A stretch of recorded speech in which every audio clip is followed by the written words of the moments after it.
Welcome, welcome, welcome to the Trap Bootcamp Podcast, Season 2. It's your girl, Oracle Jayne Doe, fitness curator here at Trap Bootcamp. All right, Trap mates. Today we are getting into so many things. I'm going to start with the topic of serendipity. All right. So defined serendipity is simply finding valuable or agreeable things not sought for. That's what it defined on the internet. In this instance, we're going to say meeting someone unexpectedly, but being pleasantly surprised.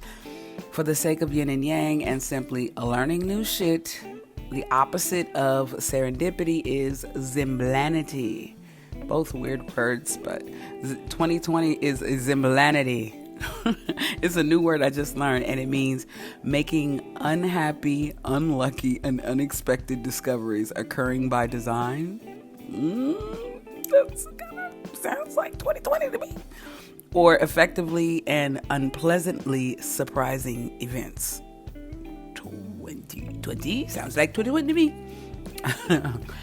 We've all had that in the last few years. I know you've had a zemblanity sometime in your life, so there's a new word. Use it in your sentence, all right? You guys know I am always meeting new people.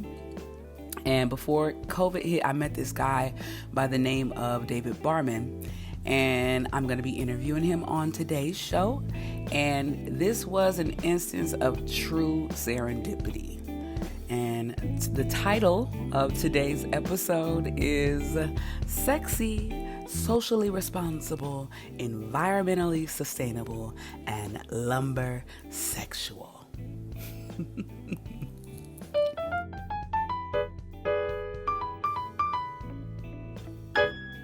All right, this is our new segment. It is called Am I Trippin'? All right. Am I tripping? Or have you ever heard of the term lumbersexual? Take a second. All right. Well, today's guest, David Barmon, he introduced me to this term, and I felt the need to do some research on the term before we got into it on the interview because I have never heard the word before. And apparently this is an old term, and I'm on the late show as usual. Okay, so, all right, first there were the metrosexuals, then came Ubersexuals, which I have never heard of in my life. And now, or before at this time, it was about the Lumbersexuals. What the heck is that, you might ask? Well, it is a mix of a hipster with a lumberjack. Plaid shorts and beards, but they're usually fine as hell, y'all. I looked up, and the internet is truly undefeated with pictures and information. My goodness. Okay, so I found information on lumbersexuals, and they describe them as a bar hopping, grungy man of the woods looking, man of the woods looking, not really, nerdy backpacking lumberjack. Now, I'm not too familiar with that guy, but oddly enough, it's kind of a sexy image to me. Some lumbersexuals that you might know are, okay, well, they categorize them as lumbersexuals. They'd be Bradley Cooper from A Star Is Born. He's got that rugged look, the beard. In that movie he did anyway. Matthew McConaughey, yes. He's oddly sexy. I don't know why, but he is. And then the ultimate, to me, lumbersexual would be Jason Momoa. Aquaman. Yes, honey. Yes. Fine as hell.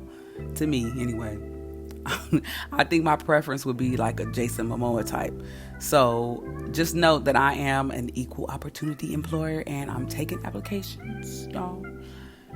But I digress. I'm going to digress. I'm working on me. That's right. We're not looking for no man right now. I'm sorry. Let me stay focused. All right. Okay. So you might not even be checking for those kind of dudes, but I'm with the roughneck style, man. I was kind of baffled though, because I feel like I missed out. I found so much stuff on the internet about this whole era of lumbersexuals. There were like parody songs and everything. Check this one out right here, okay? I'm a lumbersexual, got the lumberjack look on lock, rockin' plaid up and down the block, chopping down all the metal son. I'm the definition of the nouveau hetero. Now, after a little research, I found that this term may have been misappropriated. Funny enough, the more I dug, it was like a fashion statement. Most of the men, they were about the photo, and they weren't even actual lumberjacks, which that don't surprise me really. But some of the dudes, they couldn't even throw an axe. Now, I went to Vegas, and a sister can throw an axe, okay? But these, no. There's a Dinty Moore ad, and they kind of explain it like clearly. Check it out. Meet the Lumbersexual, a hot men's fashion trend that looks like a lumberjack, but the only thing these modern men work hard at is their looks. One roll. Now, I'm attracted to that. I am attracted to the beard, beard, gang, gang, gang, gang. I'm a huge fan of what the beard did for Drake and James Harden. And I also like the idea of a working man. But you know me, I had to take it a little further and find an actual lumberjack. Y'all like that, huh? This is our new segment. It's called Let's Move. This is where we shine the light on positive people in the community that are committed to change, okay?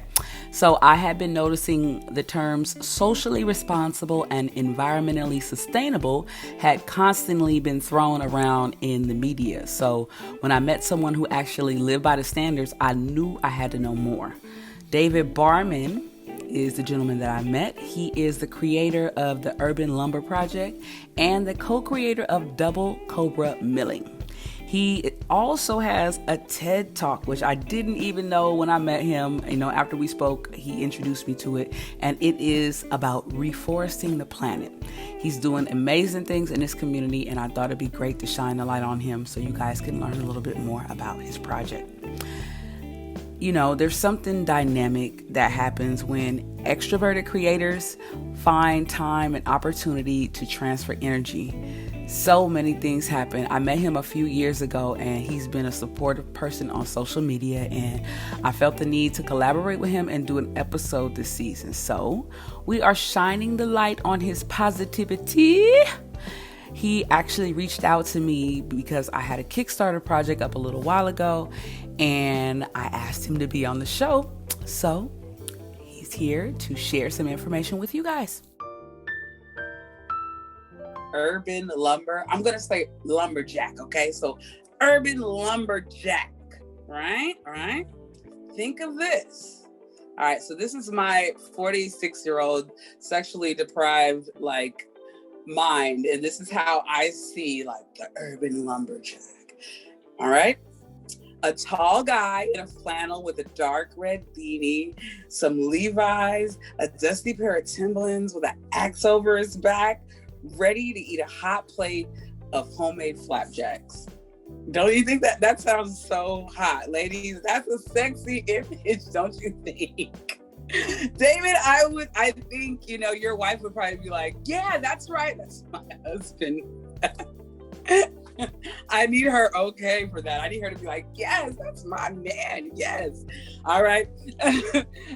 I don't know if you'll identify particularly with that as a lumberjack, but we're going to make urban lumber as sexy as possible. I'm going to tell you that I think that it's actually pretty freaking sexy if you think about it, because the idea of it is repurposing what we already have in where we are, not having to leave where we are, repurposing what we have inside of our neighborhoods.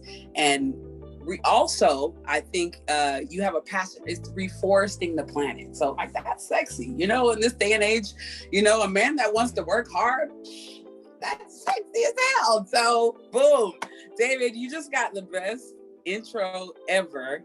Okay. You can unmute yourself and go ahead and talk to us. Give it well, thank you for David whoop, whoop, Barmon. Whoop. Hey, here I am. Well, I have to say that this is not my normal podcast intro, so I appreciate that. And I'm sorry I'm not wearing the flannel because it's kind of warm out today, and I actually realized I'm like, damn, I did not think about that I was going to be on a screen at all. So I just threw on a work shirt. No, that's and went to okay. work. That's so like, okay. That's okay. I'm Well, just coming yeah, from. I'm just well, coming from working out and yeah, training yeah. clients. I came right in here and I'm getting to work. Okay, so we're good. So we're to good. clarify, the term you're looking for is lumbersexual, which is actually Hey, there it is is, actually become kind of a marketing thing for exactly what you described, which is a guy in a flannel shirt with a nice pair of boots on, looks like he could do something, but he also looks clean. And he doesn't look like he actually was, like I have those clothes and I don't bring them here because I destroy them. That's the image that people have for lumberjacks, right? Yeah, right. I think so. I mean, there's definitely like I'm in Portland, Oregon. So, I mean, Oregon definitely is like cold, misty weather, long, drizzly, rainy winters, and like wearing a wool flannel shirt. Like Pendleton Wool Company is from Oregon. So, like, yes. I've toured their factories. I've seen, like, they actually get all their wool from New Zealand, so they're kind of cheap. Do you have one? Do you have a Pendleton? You do? Yes, see? of course. Do you have a beanie? Yeah, I wear. They're all like, my dog's just chewing up my beanie. I was like, man, I bought my hat, but my dog was like throwing it around. I was playing tug of war with it, so I didn't bring it. But I think do you have any like, Timberlands? No, but I have a Solo boots. They're like hardcore high-end REI boots, and I am wearing like hemp Patagonia work pants, which are pretty fancy. So I do. So, you are. That's right. Yeah. You have that footprint on point. I forgot. Yeah. We got to keep that footprint on point. I love it. I love it. So I think like definitely like so I'm kind of like in this weird space where like I live in the city. I'm an urban guy. I lean left, and yet I work in this industry that's like traditionally, like you think of like rednecks, like hillbillies, rednecks, and I have lots of people I work with and I depend on, and like they're kind of like they like me, but they're also like not sure, like we get into political debates and they're like, what are you talking about, man? Do you remember where we met? Yeah, of course. We met at the Adult Swim Festival, like right outside. Your friend was like singing. Who was that? I cannot remember. Well, he wasn't. It was rapping. a band. It was. Yeah, he was actually. He was a member of Freestyle Fellowship. That was one of my friends. Okay. That's right. He was just perform. I guess he the lead got singer the she was off the hook. I can't remember her name, but like. Yeah, it was amazing. Oh, it was Georgia Muldrow too. That's right. Georgia was there. That's right. That was my homegirl. That's right. That's right. And it was. So do you know why I was even there? Do you know why? No, I don't. I don't. Which is funny. So we should back up and like talk about how we met. So I'll back up. I'll set the table a little bit so it doesn't sound completely as nuts. As like I'll some background. So, I have a small sawmill business that mills urban trees and lumber. So, most trees in the city, when they're cut down, the wood is burned as firewood or taken to a landfill, and there's no plan for it. But there's a lot of good wood that could be used. So, I take the wood of trees that are usable, and I can turn it into lumber, which can be turned into furniture or cutting boards or guitars or a myriad of different things, right? And so so nationally there's like billions of dollars worth of potential lumber from urban trees that is cut up and destroyed every year. So there's this kind of massive waste stream that no one knows about unless you're kind of like in this world. And I kind of came into it as a landscape contractor, so I've always been interested in plants and biology and being outside. And then I kind of was like, oh my God, like there's this whole movement to grow food in the city, and I would realize if we can grow food in the city, why not grow lumber in the city? And then we can increase the tree canopy. We can have more trees. We can have better public health, environmental income. So something might be interesting to your listeners is that birth weights of babies actually go up when there's tree canopy in the neighborhood. Oh, awesome. So like there's actually cancer rates go down. Trees actually collect pollution on their leaves, so like they keep a lot of the bad air from coming into your body. And so there's a lot of really important public health benefits, environmental benefits to like trees, and not just the wood part, or that we talk about climate change, but it's a real health issue as well. So they did some studies, I think in the Midwest, where there was an invasive beetle that was killing a lot of ash trees, and they did research where there were trees, and then the next year they had to clear whole neighborhoods of all the trees, and they found that in fact, like, babies had lower birth weights. There's also people have less stress, like. So even though, like, I frame everything about wood and money, right? You can get this has some kind of economic value. There's a lot of other things that are not just simply about immediate dollars and cents. But as we know, like, poor health leads to a lot of other problems, right? That actually also influences like our economy. If people are sick and people aren't doing well, especially like in a lot of underserved neighborhoods, tree canopies are in decline, and a lot of that is because urban trees are expensive, right? It is a thing that costs money to have. So I've been trying to figure out ways to, like, how do we increase the tree canopy, but also stop throwing away the wood. So we can talk more about that later. But so I had my former business partner now, but he and I were always goofing around, and one day he was like, "Hey, we should call our business Double Cobra Milling." And I was like, "That doesn't make any sense. I love it. Let's do it." So when we started the business, we called it Double Cobra Milling, and we just thought it was funny. Yeah. And then we kept talking about it, and we found a graphic designer that made graphics, and the next thing you know, I talked to someone that's worked in apparel for a long time, and she kind of helped us, like, launch this fledgling apparel business that had this kind of crazy logo that looked like a cross between an 80s Trans Am motif with, like, video games. And actually, that's what I loved about it, because it reminded me of Cobra Kai. Like, exactly, right? That's what it reminded me of. That's so it. Street Fighter, all that kind of stuff. Right? Totally. So then I was like, well, this is kind of a weird thing. Like, we had, like, there's an undercurrent of, like, sustainability and resourcing things well, and also quality, and not just a lot of more comedic stuff is, like, thrown on, like, a terrible t-shirt or clothing that doesn't fit very well, and you're like, I want to support this, but I can't wear this because it makes me look comedic. So I kind of lugged the juxtaposition of something funny, but that was also, like, good quality.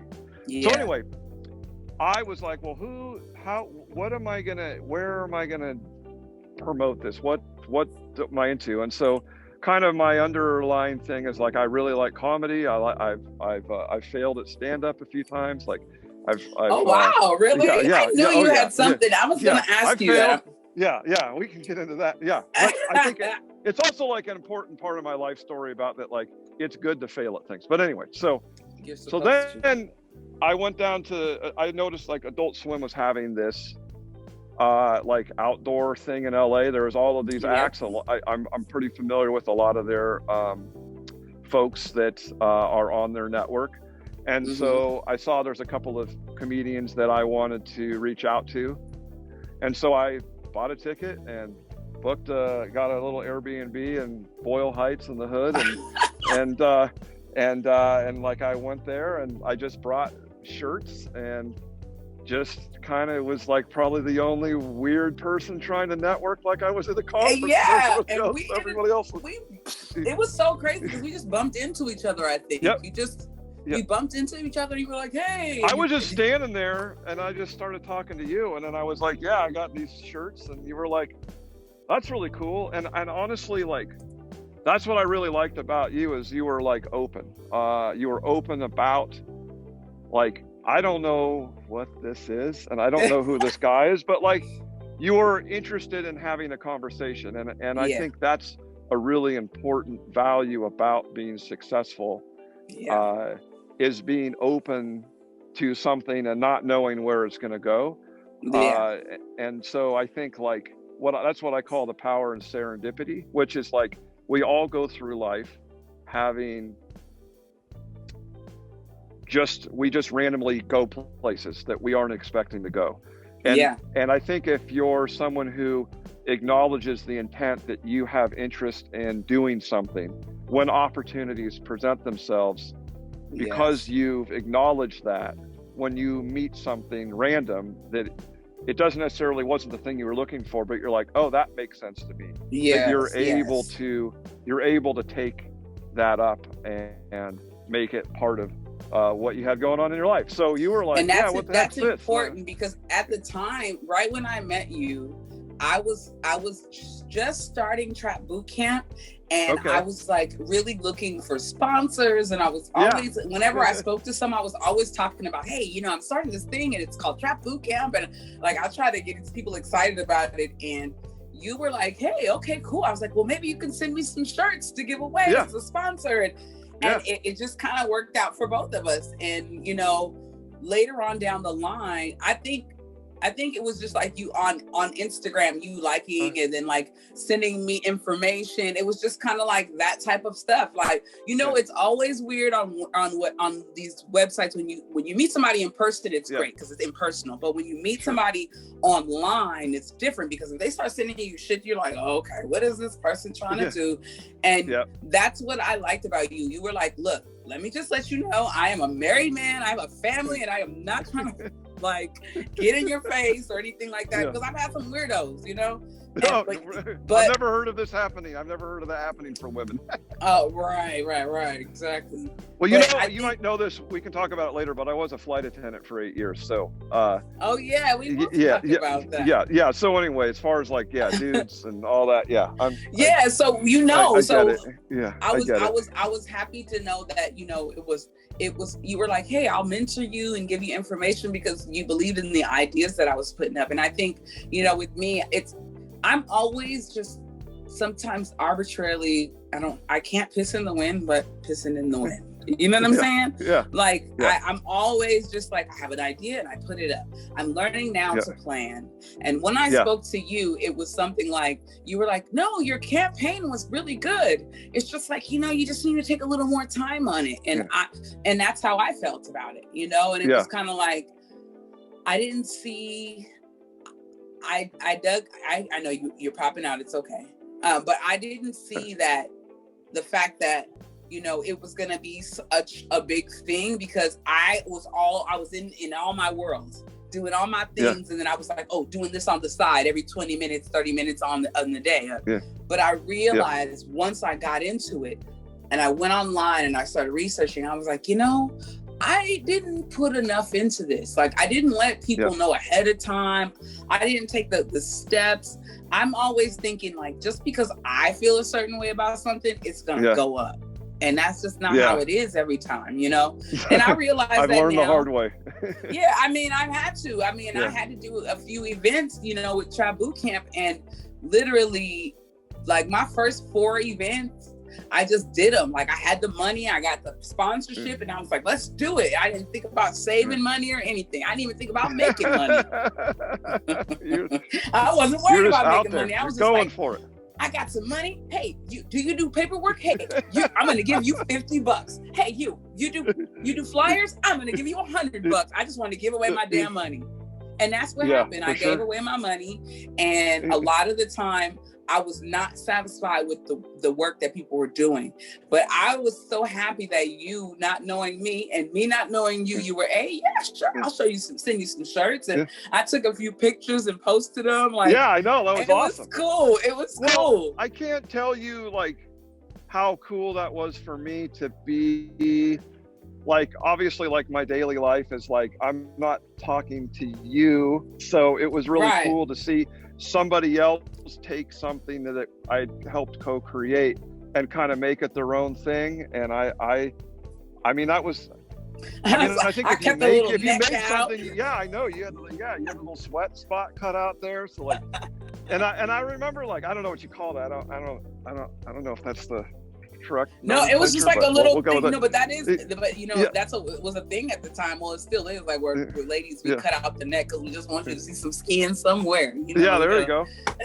Well, I really appreciated that, and I felt like it felt meaningful to me that somebody else saw something and was like, oh, that's cool, I'm going to do something with that. And I think that's the sort of thing that we you know, like, doesn't always happen. I think, to go back to like your point about being prepared. So I'll back up a little bit. This is something that I discovered about myself probably in my late 30s, and that is that I am an extroverted person, and being extroverted is a thing, and so is being introverted. And I didn't understand those kind of archetypal personalities that people can be on that spectrum, but like extroverts are easy to adopt new ideas, super friendly, easy to talk to, love parties. Like one way you can ask somebody a question is at the end of a conference or at the end of a party, do you feel energized and ready to go to another one? Or do you feel like you want to go home and read a book? And I'm like, dude, give me more. Like, let's go out there. Let's talk to the world. I'm like, I lost my voice because I've been shouting for 3 days and over loud music. I want to go meet more people. And a lot of people don't want to do that. But that's why you got the TED Talk too, you know? That's probably, you have such a magnetic, like just the conversation we had really quick was a magnetic energy, you know? How did that happen? I mean, we how both did have you that. get a TED Talk? How did you get that? I'll tell you about this.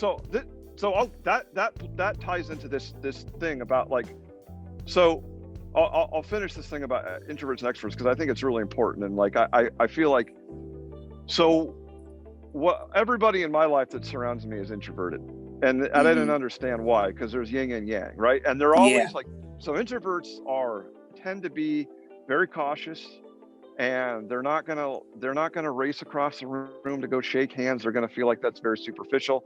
They're not gonna engage in a conversation with somebody unless they feel like there's some meaning for that. Like I'll just jabber at anybody, you know. I'm like the guy in line at the airport, like blah, blah, blah. And especially being from Oregon, Oregonians are really friendly people, so we just don't know how to shut the hell up. Like we're like just running our mouths. So my wife's from Japan, and I lived in Japan, and Japan's an introverted culture, and so you kind of learn like, oh, those aren't really good. Those aren't things that people necessarily appreciate. Like you're kind of doing it all wrong. And so I kind of realized like, oh, but introverts are slow to commit to something. You're not going to know if they're an amazing artist. Maybe they're just drawing at home, and you're like, oh my God, you should put yourself out there. And you're like, why didn't you do that? But what they are really good at is following through. They're really good at attention to detail. They don't miss those things. They show up on time. And what I kind of realized, like, okay, the power of being extroverted is amazing, but you gotta but the drug of the yes in the moment is and not really success. It is not bad, but you're opening lots of doors. And what I realized, like I can open lots of doors, but like if you don't have anything, you got nothing. So years ago when I was a flight attendant, I struck up a conversation with Colin Quinn. He was on my flight. He used to be on Saturday Night Live. He was like I think he just had a stand-up special come out anyway. And I remember like he came out of the bathroom. I was working up in first class, and I was like, hey, can I bother you for a minute? And I was like, I'm thinking about doing something with comedy and he's like, well, what do you got? And I was like, well, do you think I should do that? And he was like, I don't know. If you don't have anything, what do you have? And I was like, and at the time I didn't even understand that was what I was like, I haven't written a thing. I have no bits. I have nothing. And I'm like, do you think I can do it? And he's like, well, what did you do? What do you do? And I'm like, you're a flight attendant. I don't know. Like, and I remember he got really exasperated with me and went and sat down. And I was like, I didn't understand why. To me, it never occurred to me that like, I don't have anything to share with you. I have absolutely nothing. I got nothing. Absolutely nothing. And I'm like, it's pretty good, right? You think I can do this? I'm like, well, what do you do?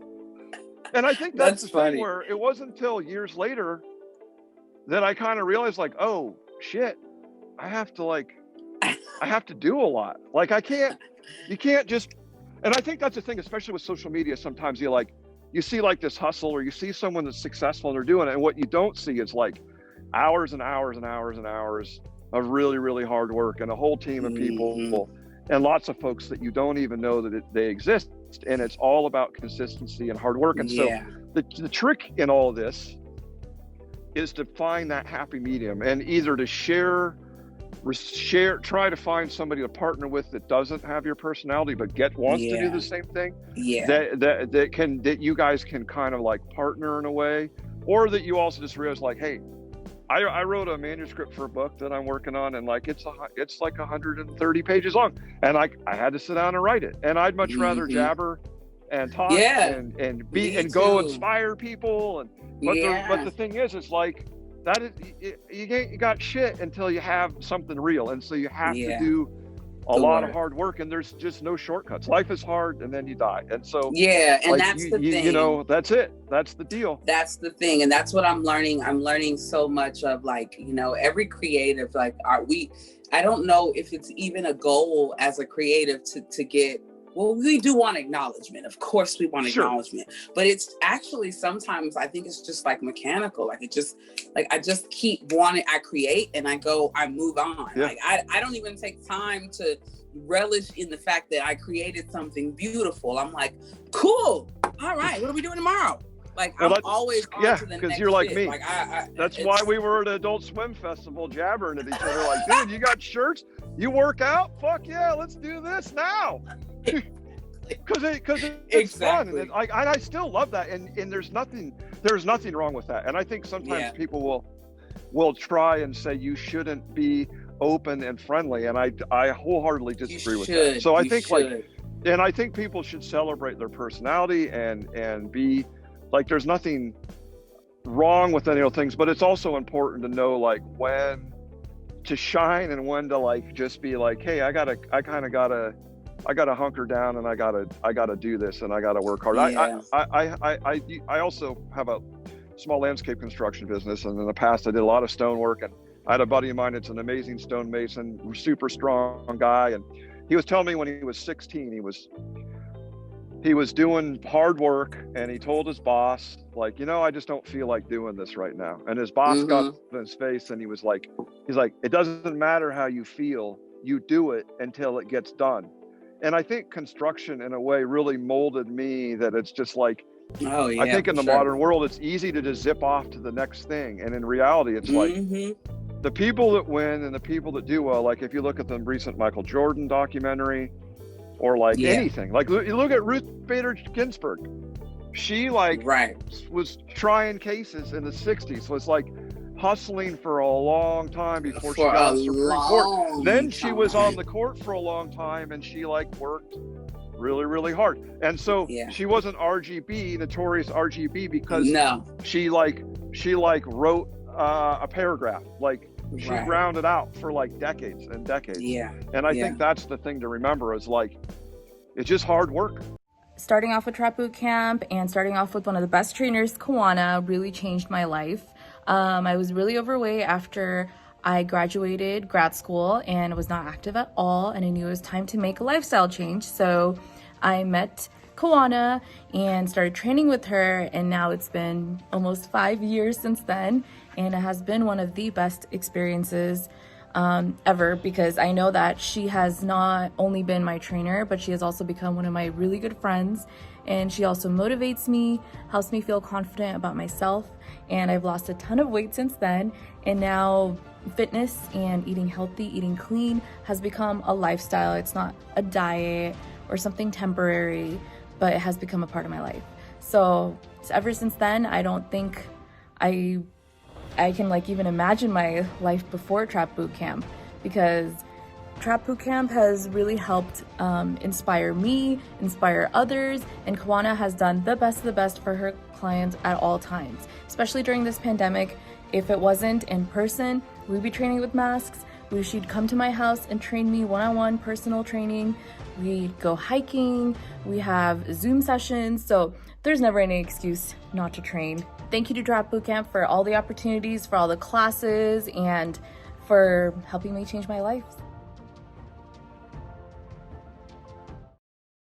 I'm not gonna call you a lumberjack anymore, because I know you hate the name. No, it's fine. I mean, shit, I was like running a saw out out cutting up trees the other day and loading it on a truck. I mean, like I was logging last week. Lumberjack. There it is. Yeah, I have huge chainsaws that are like, I own the biggest chainsaw that Steel makes. It's like a motorcycle engine, and it has a 5-foot long bar on it. I cut huge. Yeah, you are a lumberjack.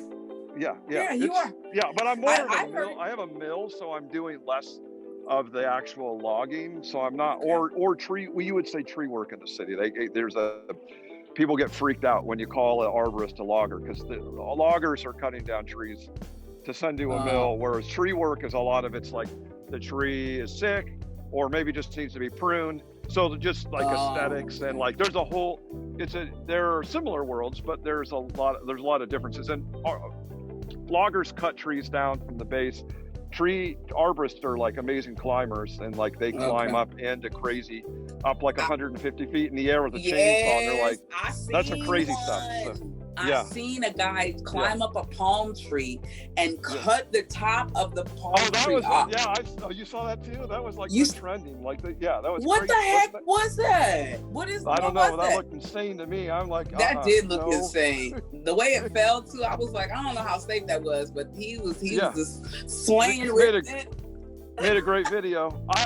You can look at tree fails online, and I think logging and tree work can still considered the most dangerous profession in the United States. Like, there's more injuries and more deaths because a lot of people get electrocuted for power lines. So there's safety is a big part of like my day. So just being really paying attention, because if you don't, you can get smashed, and it's for real. It's like, there's no. It's unforgiving. So is it true that like 40% of the jobs out there, like 40% of the work out there is like working logging and like in Oregon? It's like that's not, it's an interesting thing, and I think like this would get back to like some of the stuff like I don't know if you followed the Democratic primary, but Andrew Yang was talking a lot about like basic income, so that a lot of people are losing work, and a lot of non-mechanized work has gone away from jobs for people, and especially talking about like trucks being self-driving cars and trucks in the next 10 years. So in forestry, it's still a big industry in Oregon, but there are a lot less people doing it, because now you can get in a machine that can like drive up and cut a tree down and like buck it into logs and put it ready for a log truck in like 2 minutes, and it can cut down a full 100-foot tall tree. That used to be a person. So it's just, you don't need that many people in that industry. I mean, in Portland too, like our main sector would be tech. So we have Intel is big up here, and then apparel like Nike, Columbia, Adidas, like those are all headquartered here. So I'm kind of in this weird, like my cluster is like, like there's like five people do what I do at my scale, and there are I mean, it's an industry, but it's not there is like framing lumber to build houses, and that's huge. That's a massive industry, but it's not that many people. Like there's thousands of people working instead of hundreds of thousands. It's not were you guys hit heavily by COVID? Like, did a lot of people lose jobs?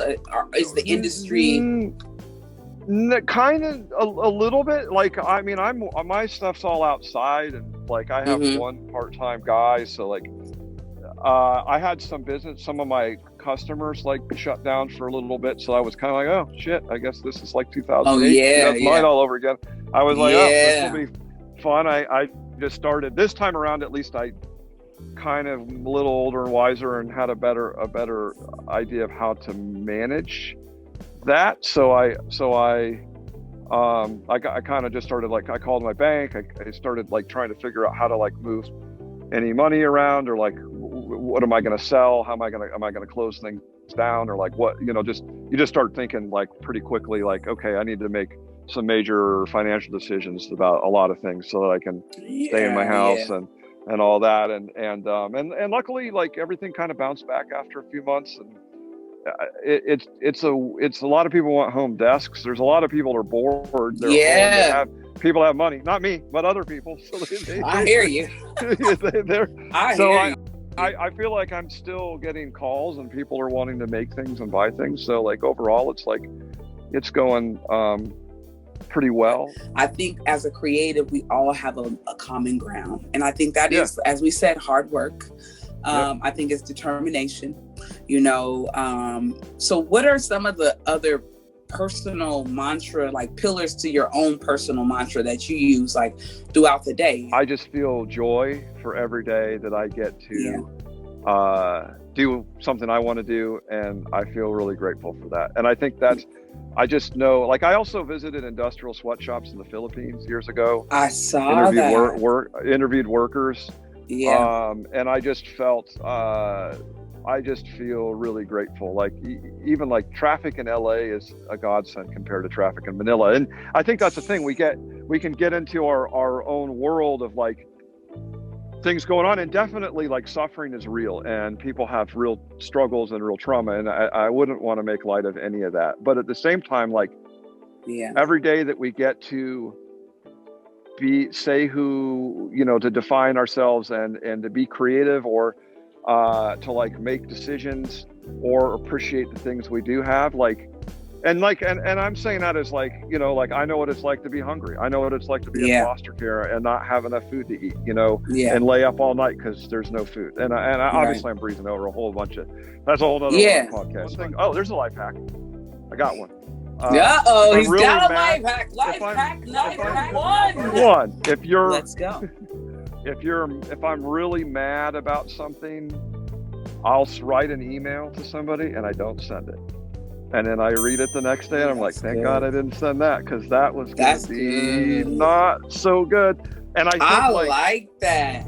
I feel like then you can write as crazy as you want it to be. You can be as angry and crazy do you email it to yourself?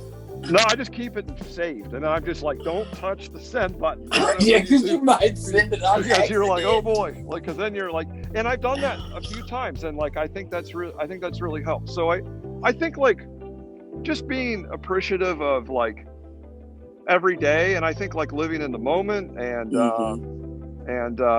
you know, just it's also just like who do you spend your time around, and like finding other people that have similar values.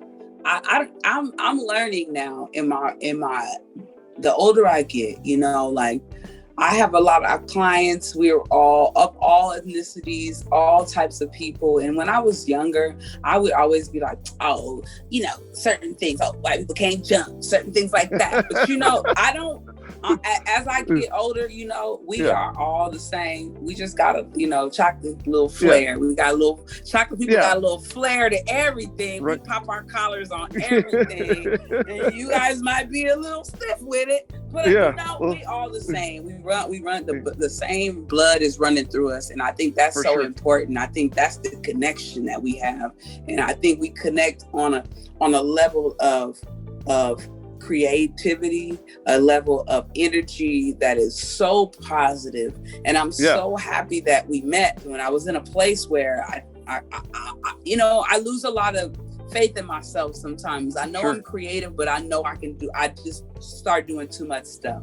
And when you said that this is something good, I realized it is something that I need to take my time on.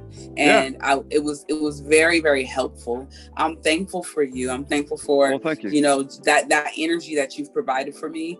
And I'm glad that I was able to share that. Like, it's my journey, but it's also the journey amongst other people. And I want to show people that you don't close yourself off from not necessarily an opportunity, but a blessing and a friendship, and possibly something that can inspire you to be better. So that's what you've been to me. And what I'm going to do, because I really love the TED Talk that you did. I watched it a few times. I watched it 3 times. I'm going to put the link inside of the podcast and also on the YouTube.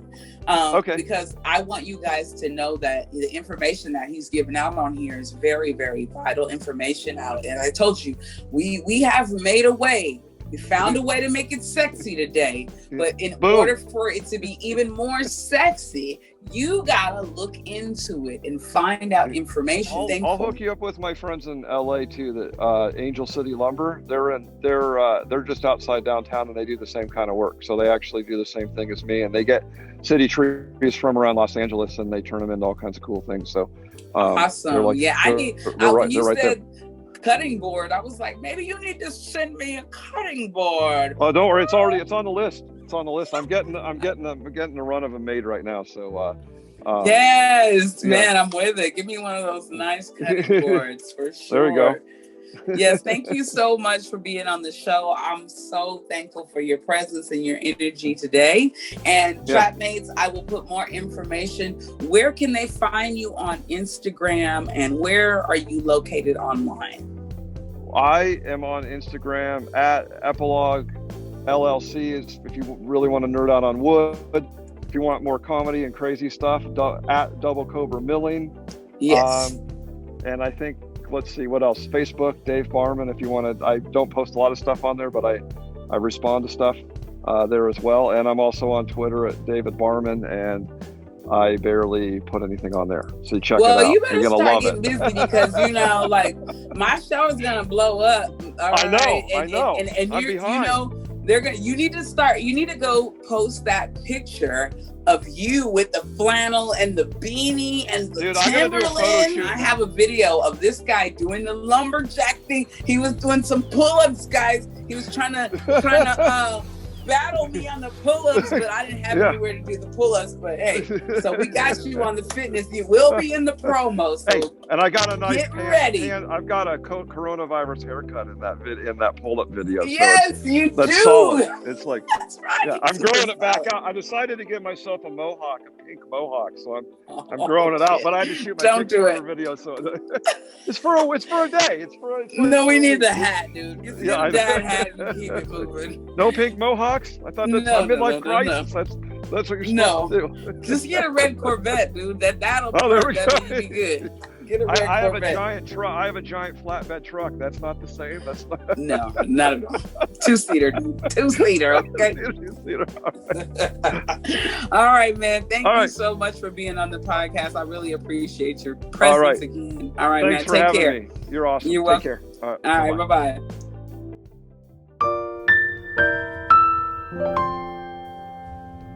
I'm so excited. We ended up doing longer than I expected, but that's okay. Before we go, we are going into the crunch battle. I am going to battle myself. See, David wasn't ready. He wasn't ready, but I am ready, y'all. It is season 2, and I know that you need the crunch and I need the crunch. So today I have been sipping a little champagne. He didn't really know, but I was sipping champagne the whole time. I'm gonna shake it up. I don't know if I should have did that. We'll see. But oops. Okay, so that's how the champagne. So that just lets you know, season 2. That's the crack off for that. I'm gonna let it go down a little bit. And now, my friends, we will be going into the crunch battle. I am battling myself.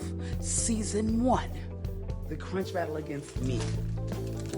So, the first thing we have is the plantain chips. And I'm gonna let you be the judge, okay? I'm gonna post this and you guys have to leave a comment. I need you guys to start interacting with me, okay? So, I'm going to post. Ooh, hold up. David's sending messages. Yeah, he's sending messages. Let's turn it down. All right, so here we go. The first one is the plantain chips. So, crunch number 1. Here it is.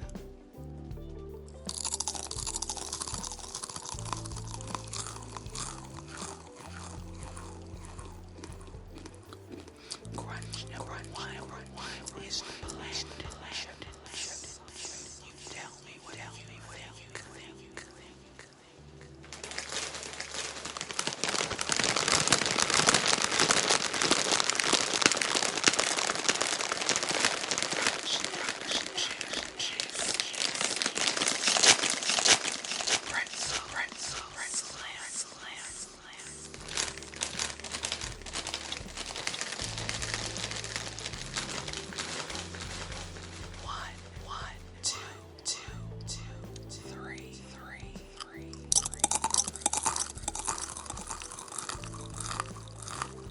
Oh, that's good. That was a good one.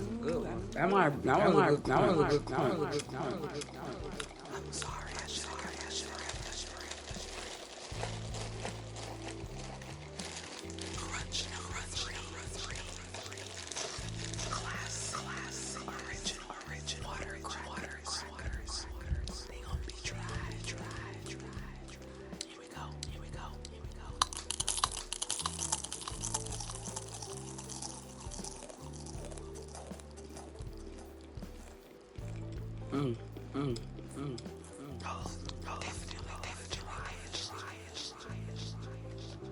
All right, y'all.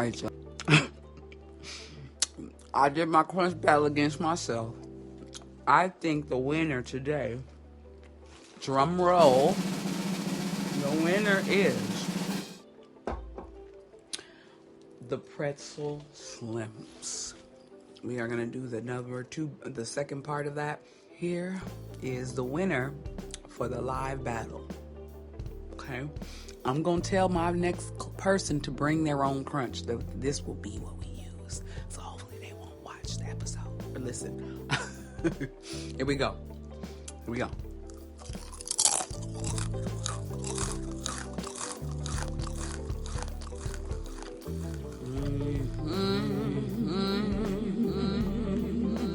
The winner is the pretzel slim. This segment is Fit Tips. Where'd you get those fit tips?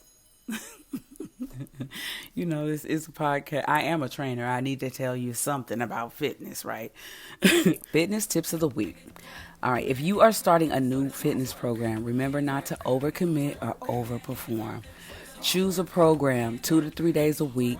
Start with about 30 minutes. You could periodize that with about 15 minutes in the morning and 15 minutes at night. Make sure you choose consistency over intensity. That's so important. Please invest in some new fitness clothes. I cannot tell you how good it feels to put on a brand new fitness outfit and start working out. It makes your confidence grow. I enjoy it. It's liberating to me when you can slide into another pair of pants and see those changes that you worked on as you progress in that workout. So, if you're interested in getting some training with Trap Bootcamp, please hit us up online, www.trapbootcamp.com, for more information. To support the Trap Bootcamp podcast, please rate, review, and subscribe.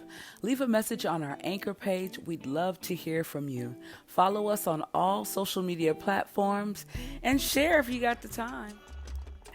Today's high thought is for my cannabis consumers. Why is it called cottonmouth? Ride with me though. Cotton, picking cotton, cottonmouth. Have we been saying some racist shit for years? Just my hot thought. It's that time again, and it's Sweet December, the holiday season, and it's time to reclaim your energy with the Sip and Soothe bundle, including an herbal tea sampler from Tribe with Kelsey and one eucalyptus holiday bundle handcrafted by Yukai Bundles. Visit www.tribewithkelsey today and pre-order your bundle for the holidays. This is our sponsor of the week. So the final or quote of the day. Here it goes. We are all shiny shit coming out of the same ass. Meaning you are no better than the person next to you. But of course, I mean that in the most positive way. If you really think about it, what you know about life is actually the total summary of who raised you, what you know to be personally true to yourself, and everything else you've been taught. You learned it and then you imitated it. The people you come in contact with, those serendipitous moments are to be treasured. They assist in making you a better human. You are a star, but you are in a galaxy of stars. So marvel at the splendor of the others around you and illuminate them. In the end, you'll see that you shine even more.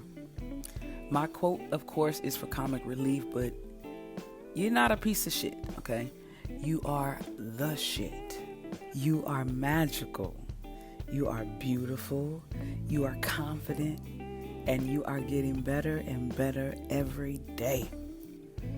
Thank you for tuning in to the Trap Bootcamp podcast. I'm so thankful for your ear. I'm thankful for the energy of David Barmon on this episode. And as always, follow me, follow me, follow me, or don't follow me.